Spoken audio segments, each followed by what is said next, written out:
Israel और Hamas की वार में बहुत बड़ी मेजर डेवलपमेंट हुई है। लीबिया जो इस वक्त अफ्रीका के अंदर एक कंट्री है, उन्होंने कहा है कि जो इसराइल को कंट्री बैक कर रहे हैं, जैसे कि वेस्टर्न कंट्री अमेरिका हो गया, कनाडा हो गया, कि यूनाइटेड किंगडम हो गया, वो इसराइल को बैक कर रहे हैं। उन्होंने कहा है कि वो अपनी ऑयल की सप्लाई है वो कट करने जा रहे हैं। Libya's parliament call for halting oil export to backers of Israel. इस वक्त जो इसराइल है एक नाजायज जगह बनाई हुई है इन्होंने फलस्तीन के अंदर, वो गजा के अंदर कंटिन्यूस एट्रोसिटीज कर रहा है, यहाँ पर बहुत ज्यादा ह्यूमन राइट्स की वायलेशन कर रहा है। यहाँ पर अप्रोक्सीमेटली अब तक 7,000 से ज्यादा जो मुसलमान हैं वो शहीद हो चुके हैं और कंटिन्यूस फ्यूचर के अंदर ये जो शहादतें हैं वो बढ़ जाएंगी। लेकिन क्या है, इस वक्त मुसलमान एक इकोनॉमिक टूल करने जा रहे हैं, स्पेशली लीबिया ने वो स्टार्ट कर दिया।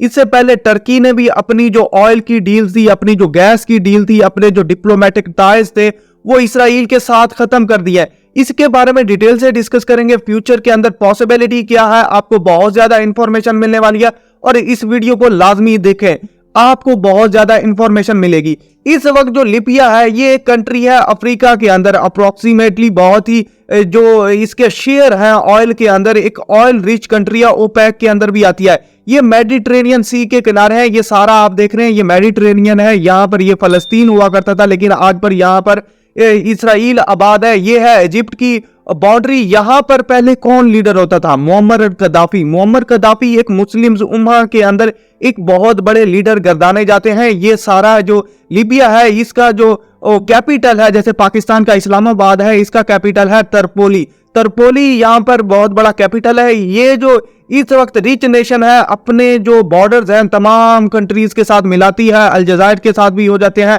और इस वक्त इसको जो सपोर्ट है वो रशिया किया, क्योंकि यहाँ पर जब से वेस्ट ने मोहम्मद अल कदाफी को खत्म कर दिया, उसके बाद यहाँ पर जो अवाम है वो वेस्ट के अगेंस्ट होगी। एंटी वेस्ट जो सेंटीमेंट्स हैं लिबिया के अंदर पाए जाते हैं। आज भी लिबिया के अंदर कोई भी लीडर है वो नहीं उमर जोकर आया जैसे कि बाकी दुनिया के अंदर पाया जाता है। अब सूरत हाल क्या, ओपेक कंट्रीज के अंदर लिबिया अपना नाम बना चुका, लेकिन यहाँ पर जो सिविल वार है वो बहुत ज्यादा हालात खराब है। इकोनॉमिक सिचुएशन लिबिया की बहुत ज्यादा खराब है। लेकिन क्या लिबिया ने ये जो इकदाम किया है, ये जो स्टेप लिया, ये बहुत बड़ा स्टेप लिया।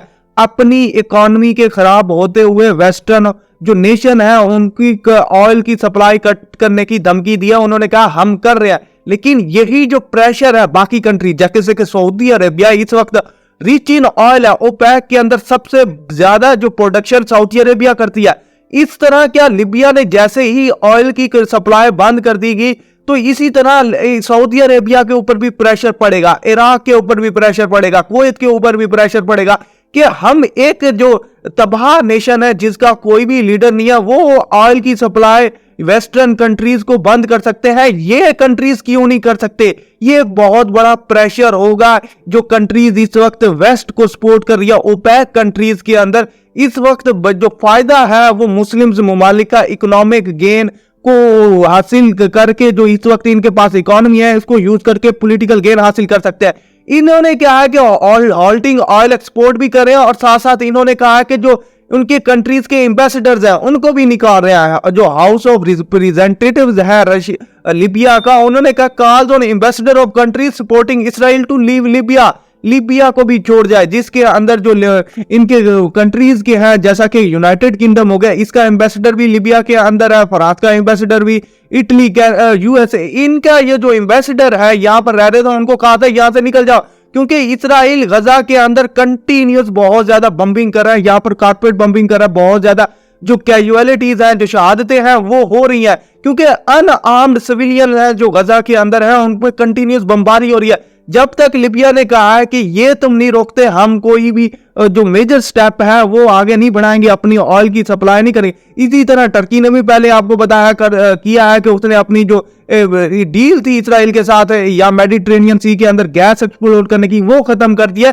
तो इसी तरह बाकी कंट्रीज पर भी प्रेशर पड़ेगा। पाकिस्तान के तो वैसे भी इसराइल के साथ जो डिप्लोमेटिक टाइज है वो खत्म है, वो तो है ही नहीं, तो ना हम इकोनॉमिक गेन नहीं इस्तेमाल कर सकते अपना, लेकिन हम अपनी जो आर्मी की सपोर्ट है वो भेज सकते हैं। हम इनको बहुत ज्यादा जो मिलिट्राइज है वो हमारी जो इस वक्त जो इंडस्ट्री है मिलिट्री की वो बहुत ज़्यादा एडवांस हो चुकी है। ये जो वार है, मैं आपको पहले भी कहता रहा हूँ, इसराइल और पैलेस्टाइन की वार, ये इसराइल और पैलेस्टाइन की वार नहीं है, ना ही ये इसराइल और हमास की वार है, ये इसराइल और मुस्लिम्स की वार है। मुस्लिम्स को इकोनॉमिक टूल जो है वो इस्तेमाल करके इसराइल को बंद करना होगा, इसराइल को डिप्लोमेटिकली इकोनॉमिकली अकेला छोड़ना होगा। इस वक्त प्रेशर पड़ेगा वेस्ट के ऊपर और वो जो इस वक्त गजा के अंदर एट्रोसिटीज है, जो इस वक्त शहादतें कर रहे हैं, वो बंद कर देंगे। आप इसके बारे में क्या कहते हैं? लाजमी कमेंट बॉक्स में नीचे अपना ओपिनियन बताएगा। हमारे साथ जुड़े रहें। की watching, stay tuned with us. may Allah bless you। Allah Hafiz.